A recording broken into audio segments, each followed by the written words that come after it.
உங்களுக்கு தெரியும், 2 கைகள் இருக்கு. ஒன்று வலது கை, இன்னொன்று இடது கை. இந்த காட்சியை தான் தேவன் ஒரு அரை மணி நேரத்துக்கு முன்னாடி எனக்கு காட்டினாரு. தேவனிடம் நான் ஒன்னேதான் கேட்டேன், இதற்கான விளக்கத்தை நீங்க தான் சொல்லணும். வாலிப பசங்க எளிதாய் புரிந்து கொள்ள முடியாத ஒரு புஸ்தகம் இருக்கு, உன்னத பாட்டு. அத ஊழியர்கள் எடுக்கிறதுக்கே ரொம்ப கஷ்டப்படுவாங்க. ஏன் கஷ்டப்படுவாங்கன்னா, நம்ம ஒண்ணு சொல்ல போய் அவங்க ஒண்ணு வேற மாதிரி புரிஞ்சுக்க போறாங்க. ஆனா ஆவியின் ஞானம் பெற்றவர்கள் ஆவியின் வழியாக புரிந்து கொள்ள போறாங்க. இன்னைக்கு தேவன் உங்களுக்கு சொல்லக்கூடிய வார்த்தை, அந்த வார்த்தை உங்களை தேற்றும், ஆற்றும், அரவணைக்கும். நம்ம எடுத்து வாசிக்கலாம். உன்னத பாட்டு 2ஆம் அதிகாரம் 6ஆம் வசனம். 2:6. அவர் இடது கை என் தலையின் கீழ் இருக்கிறது. அவர் இடது கை என் தலையின் கீழ் இருக்கிறது. அவர் வலது கை என்னை அணைத்துக் கொள்கிறது. அன்பான குடும்பத்துக்கு தேவன் தரும் ஒரு வாக்குத்தத்தமான வாக்குறுதியான வார்த்தை இதுதான். அவருடைய இடது கை உங்களுடைய தலையின் கீழ் இருக்குமா? இரண்டாவது, அவருடைய வலது கை உங்களை அணைத்துக் கொள்ளும். அதான் என்ன அர்த்தம்? அவருடைய இடது கையும் அவருடைய வலது கையும் இப்படி இருக்கும். அது எதை குறிக்கிறதுனா, அவர் நம்முடன் ஐக்கியமா இருக்கிறத குறிக்குது. அவர் எப்ப ஐக்கியமா இருப்பார் அப்படின்னா, ஏதோ நம்ம ஜபத்துல உறுதியா இருந்தா மட்டும் இருப்பாரா அப்படின்னு கேட்டா இல்ல. அவர் எப்பொழுது இருப்பாருன்னு சொல்லிட்டு நம்ம பார்க்க போறோம். எடுத்து வாசிங்க. அதே உன்னத பாட்டு 4ஆம் அதிகாரம் 7ஆம் வசனம். 4:7. என் பிரியமே, நீ பூரண ரூபவதி, உன்னில் பழுதொன்றும் இல்லைன்னா என்ன அர்த்தம்? எந்த ஒரு குறையும் இல்ல, எந்த ஒரு பழுதும் இல்ல. இப்போ ஒரு வண்டி வாங்குறோம், அந்த வண்டி முழுமையா நல்லா இருந்தாலும் திருப்தியா இருக்கும்.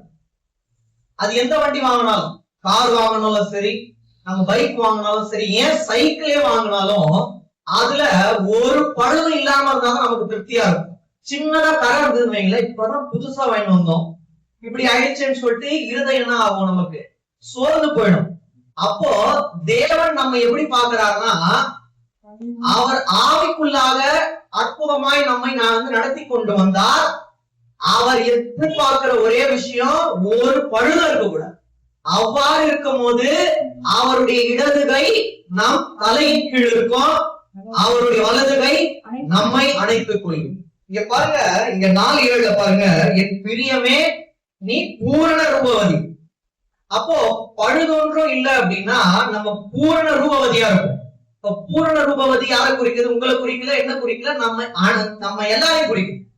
ஏன்னா அவர்தான் மணவாளன், நாம் அனைவரும் மணவாட்டி. அதனாலதான் சில நேரங்கள்ல பாடல்கள்ல கூட தேவன் மணவாட்டியை குறித்ததான ஒரு பாடல் ஒன்று இருக்கும். ஆண்டவராகிய இயேசு கிறிஸ்து மணவாட்டியை பார்த்து பாடக்கூடிய ஒரு பாடல்களா இருக்கும். அதை தப்பாக எண்ணக்கூடாது. ஆவியின் வழி புரிந்து கொண்டவர்களுக்கு தான் அந்த ஆவியின் ஆழம் புரியும். இன்னொன்று கூட நீங்க எடுத்து வாசிங்க. அதே உன்னத பாட்டு 8ஆம் அதிகாரம் 3 வாசிங்க. நீங்க 2:6 வாசிங்க. பாத்தீங்களா? அதே வசனம் தான் இங்க இருக்கும். 8:3. அவர் இடது கை என் தலையின் கீழ் இருக்கும், அவர் இடது கை என் தலையின் கீழ் இருக்கும், அவர் வலது கை என்னை அணைக்கும். அங்க ஒரே ஒரு வார்த்தை தான் மாறுது, ஆனா கிட்டத்தட்ட ஒண்ணுதான். அவர் வலது கை என்னை அணைக்கும் இங்க இருக்கு, அங்க அணைத்துக் கொள்ளும் இருக்கு. ஆனா 2 வசனங்களும் சொல்லக்கூடிய அர்த்தம், அவருடைய இடது கை நம்முடைய தலையின் கீழ் இருக்கும், அவருடைய வலது கை நம்மை அணைக்கும். அணைக்கிற தேவனா இருக்கும் போது நம்ம எதை கண்டோம் கலங்க வேண்டிய அவசியம் இல்ல. நம்ம கிட்ட என்ன இருக்கக்கூடாதுன்னா, பழுது ஒண்ணுமே இருக்கக்கூடாது, சின்ன ஒரு கரை கூட இருக்கக்கூடாது. நம்ம வாழ்க்கை கரைத்திரை அற்றவர்களா தான் இருக்கும். நம்ம வாழ்க்கை கரை உள்ள வாழ்க்கையா இருந்தா அவருடைய இடது கை நம்மளுடைய தலையின் கீழ் இருக்காது, அவருடைய வலது கை நம்மை அணைக்காது. அவருடைய இடது கை நம் தலையின் கீழும், அவருடைய வலது கை இறுதி வரை எங்களை அணைக்கும் அப்படின்னு சொல்றோம் மாத்திரம் கையில உயர்த்துவோம். ஒரு சில காரியங்கள் மட்டும் நம்ம பார்த்துட்டு நம்ம கடந்து போலாம். இங்க இந்த உன்னத பாட்டுல 1ஆம் அதிகாரம் 15ஆம் வசனம் வாசிங்க. என் பிரியமே நீ ரூபவதி. அங்க பார்த்தோம் பூரண ரூபவதி, இங்க ரூபவதி நீ ரூபவதி. உன் கண்கள் புறா கண்கள். மாம்சத்துல படிச்சா அப்போ எங்களுடைய கண்களை பிடுங்கி விட்டு புறா கண்களை நாங்க எடுத்து வைக்கலாமா அப்படின்றது கிடையாது. அது அர்த்தம் அல்ல. புறா கண்கள்னா புறாக்கு எந்த ஒரு அந்த எதுவுமே இருக்காது, கபடற்றதா இருக்கும். அப்படின்னா என்ன அர்த்தம்? புறா ஆண்டவராகிய இயேசு கிறிஸ்துவை நோக்கி கொண்டே இருக்கிற ஒரு தன்மையை குறிக்கிறது. புறா கண்கள் என்றால் ஆண்டவரையே நாம் நோக்கி கொண்டு இருக்க வேண்டும். ஆவிக்குரிய கண்கள் அப்படின்னு அர்த்தம். அந்த கண்கள் இருந்தா அவர் என்ன பண்ணுவாரு? சொன்ன அந்த ஒரு வாக்கு உறுதிய கண்டிப்பா நம்மளோட வாழ்க்கையில நிறைவேற்ற வல்லவரா இருக்கிறார். அங்க பார்த்தோம் ஃபர்ஸ்ட் விஷயம், நம் வாழ்க்கையில பழுதொன்றும் இருக்கக்கூடாது. இரண்டாவது, புறா கண்கள் ரொம்ப ரொம்ப முக்கியமானது. புறா கண்கள் அப்படின்னா ஆவிக்குரிய கண்கள். எப்படி எடுத்து நீங்க வாசிங்க. இங்க பிரசங்கி வாங்க. பிரசங்கி 8ஆம் அதிகாரம் 15 17 வரை. ஆகையால் நான் களிப்பை புகழ்ந்தேன், புசிப்பதும் குடிப்பதும் மகிழ்வதும் மேலமல் சூரியனுக்கு கீழே மனுஷனுக்கு வேறு நன்மை இல்லை. நம்ம வாழ்ந்துட்டு இருக்க வாழ்க்கையில 2 விஷயம் தான் நமக்கு வேணும். என்னன்னா உறங்குறதுக்கு உறக்கமும், நாம் உண்பதற்கு உணவும் தான் ரொம்ப ரொம்ப முக்கியமானது. அதை தேவன் நமக்கு கொடுத்திருக்கிறார். உண்ண உணவும் குடிக்க தண்ணீரும், நமக்கு நல்ல ஒரு தூக்கத்தை கொடுத்திருக்கிறார். அதை விட நமக்கு மேலான காரியம் ஒன்றும் இல்லை. அதுவும் நிம்மதியா நம்ம என்ன பண்றோம்? தூங்குறோம், திருப்தியா சாப்பிடுறோம். இங்க இருக்கு பாருங்க, புசிப்பதும் குடிப்பதும் எப்ப மகிழ்ச்சி வரும்? நம்ம திருப்தியா இருக்கும் போதுதான் நமக்கு என்ன வரும்? ஆனந்தமான ஒரு மகிழ்ச்சி வரும். அதை அன்பான குடும்பத்துக்கு தேவன் தர வல்லவராக இருக்கிறார். அப்படி வாசிங்க. சூரியனுக்கு கீழே மனுஷனுக்கு வேறொரு நன்மை. நீங்க வியாதிப்பட்டவர்கள் இடத்துல போயிட்டு நீங்க கேட்டீங்கன்னா, இந்த வியாதியில இருந்து தேவன் எனக்கு சுகம் கொடுத்தா போதும்பா, நான் திருப்தியா இருப்பேன்பா. இந்த அன்னம் தண்ணீர் குறைவுபட்டு இருக்கவங்க போயிட்டு கேட்டு பாருங்களேன், எனக்கு 3 வேளை சாப்பாடு இருந்தா போதும்வா. அதை தேவன் நமக்கு திருப்தியா கொடுத்திருக்கிறாரு. நம்ம எவ்வளவு சந்தோஷமா இருக்கும். அதை காட்டிலும் நன்மையான ஈவுகளை தான் கொடுத்துட்டு இருக்காரு. நான் விசுவாசிக்கிறேன், வரக்கூடிய நாட்கள்லயும் எவ்வளவு பஞ்சகாலம் வந்தாலும், பஞ்சகாலம் வரக்கூடாது, வந்தாலும் தேவன் நமக்கு திருப்தியான சாப்பாடையும் தண்ணீரையும் நன்மையான ஈவுகளையும் தந்து ஆசீர்வதிக்க வல்லவராக இருக்கிறார். விசுவாசிக்கிற மாத்திரம் அப்படி வாசிக்க. கீழே சூரியனுக்கு கீழே தேவன் அவனுக்கு தந்த ஜீவ காலத்தில் அவன் பிரயாசித்தனால் அவனுக்கு நிலைக்கும் பலன். நீங்க பிரயாசப்பட்டு இருக்கீங்க, உங்களுக்கு நிலைக்கும் பலன் இதுதான். ஒன்றுமே குறைவுபடாது. உங்களுக்கு உண்மை எளிதா சொல்லணும் அப்படின்னா, உங்களுடைய வாழ்க்கையில எது சேரணுமோ அதுவும் சேரும். எதை நீங்க தேவன் கிட்ட கேட்கல, ஆனா தேவன் ஆயத்தம் பண்ணி வைத்திருக்கிறாரோ அதுவும் உங்களுடைய வாழ்க்கையை சேரும்படியாக தேவன் செய்வார். அப்படியே வாசிங்க. கீழே நான் நாளை அறியும் மனுஷன் இரவும் பகலும் கண் உறக்க இல்லாமல் பூமியிலே செய்யும் வேலைகளை பார்க்கவும் என் மனதை செலுத்தின போது தேவன் செய்யும் சகல கிரியைகளையும் நான் கவனித்து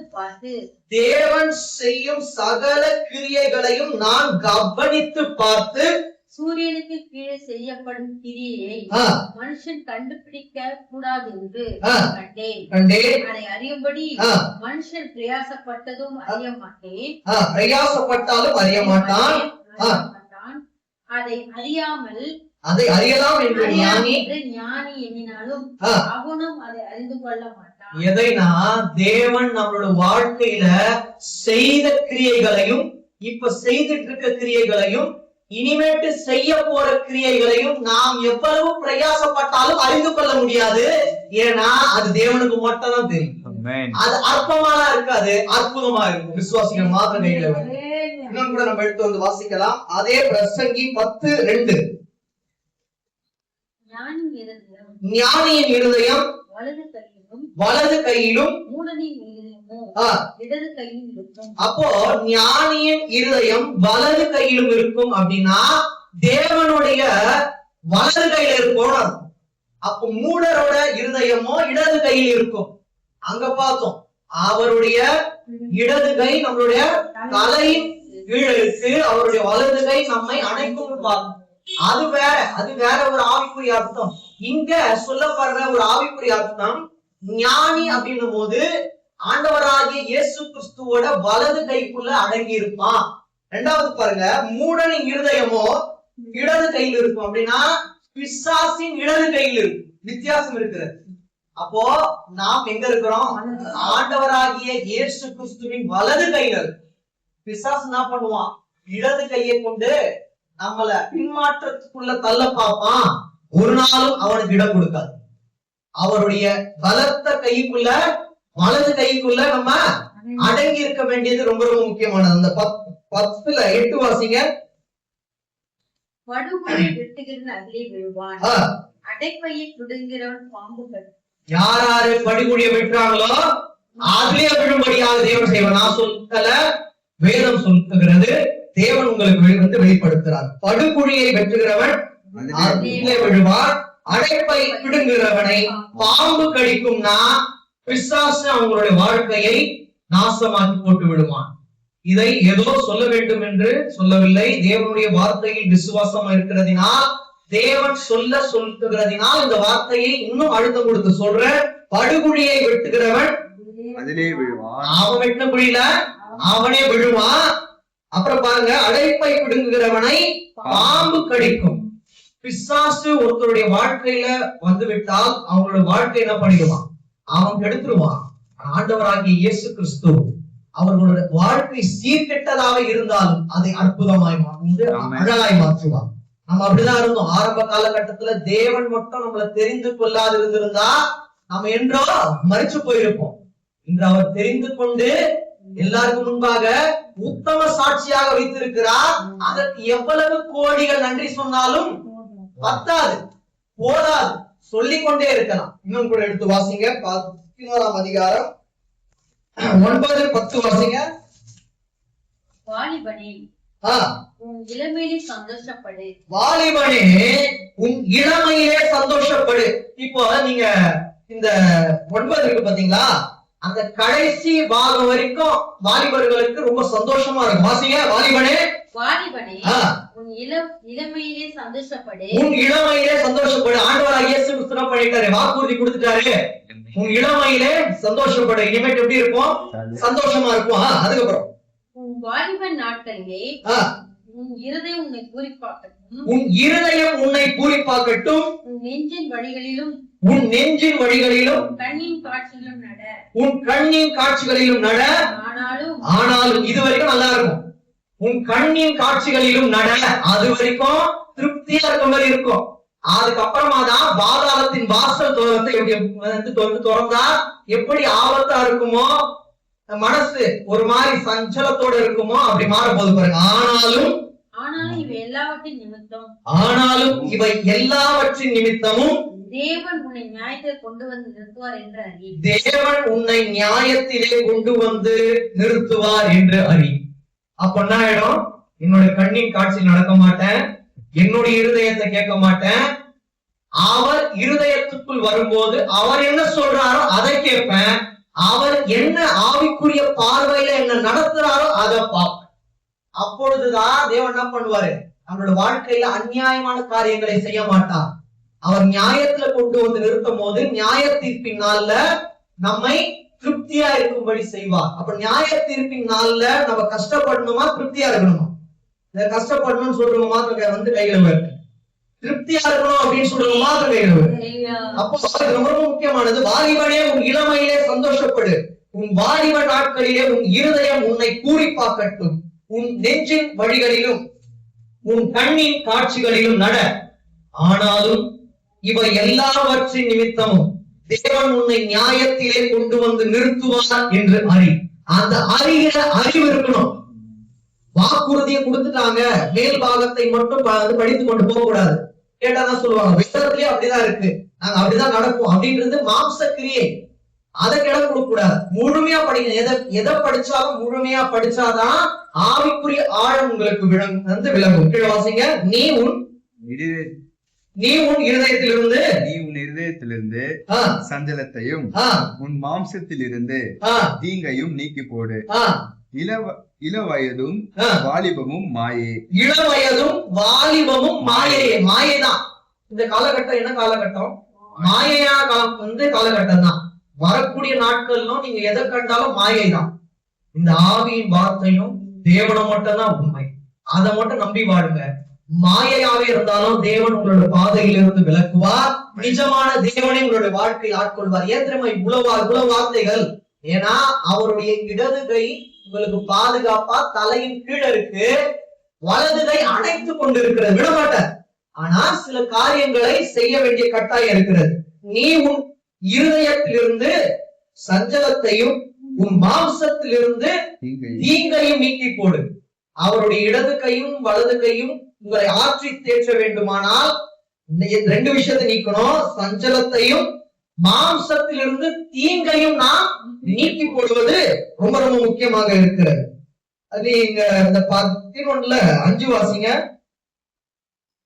ஆவியின் வழி இன்னதென்றும் கர்ப்பவதியின் வயிற்றில் எலும்புகள் உருவாகும் விதம் இன்னதென்றும் நீ அறியாதிருப்பது போலவே எல்லாவற்றையும் செய்கிற தேவனுடைய செயலும் நீ அறிவாய்.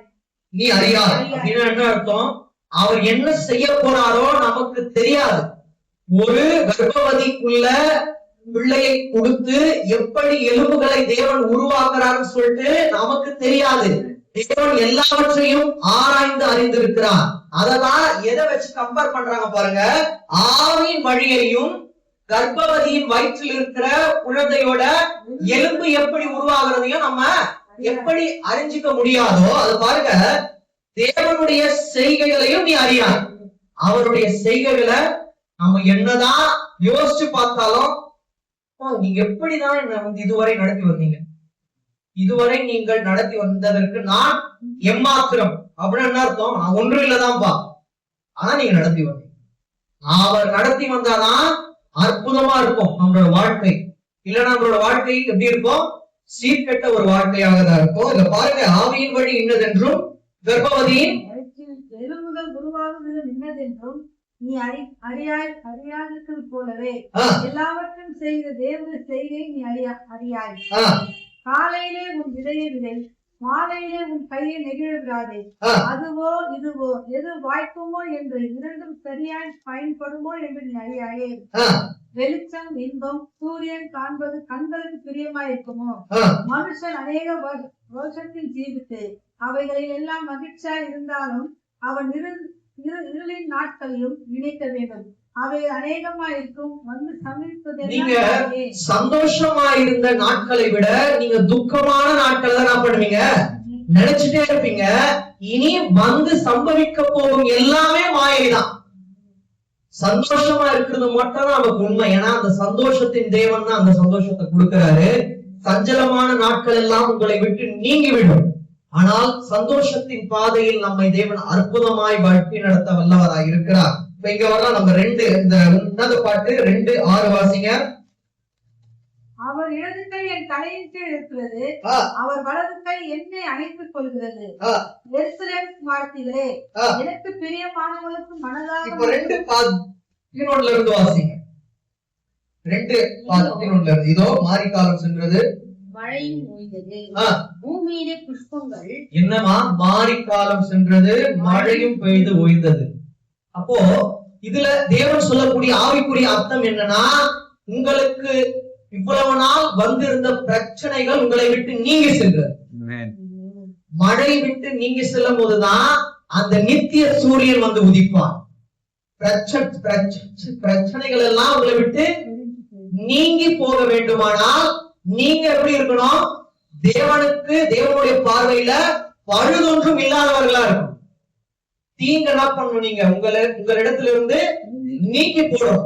அப்படி இருக்கும் போது உங்களுடைய பிரச்சனைகள் எல்லாமே ஓய்ந்து போகும்படியாக தேவன் செய்வார். அவரே ஒரு நித்திய சூரியனாய் நித்தியமாய் வந்து ஆட்கொள்வார். கீழே வாசிங்க. பூமியில புஷ்பங்கள் காணப்படுகிறது, குருவிகள் பாடும் காலம் வந்தது, காட்டுப்புறாவின் சத்தம் நமது தேசத்தில் கேட்க பூமியிலே புஷ்பங்கள் காணப்படுகிறது, குருவிகள் பாடும் காலம் வந்தது, காட்டுப்புறாவின் சத்தம் நமது தேசத்தில் கேட்கப்படுகிறதுனா தேவன் தரக்கூடிய ஆசீர்வாதங்கள் நீங்கள் நினைத்து பார்த்ததை விட மேன்மையாக இருக்கும் அப்படின்னா வசந்த காலம் விரைந்து வரப்போகிறது அப்படின்னு அர்த்தம். கீழே வாசிங்க, ஒரே ஒண்ணு இந்த 13 வட்டம் வாசிங்க முடிக்கிறேன். அத்திமரம் காய் காய்த்தது, திராட்சை செடிகள் பூ பூத்து வாசனையும் பரிமாறிக்கிறது.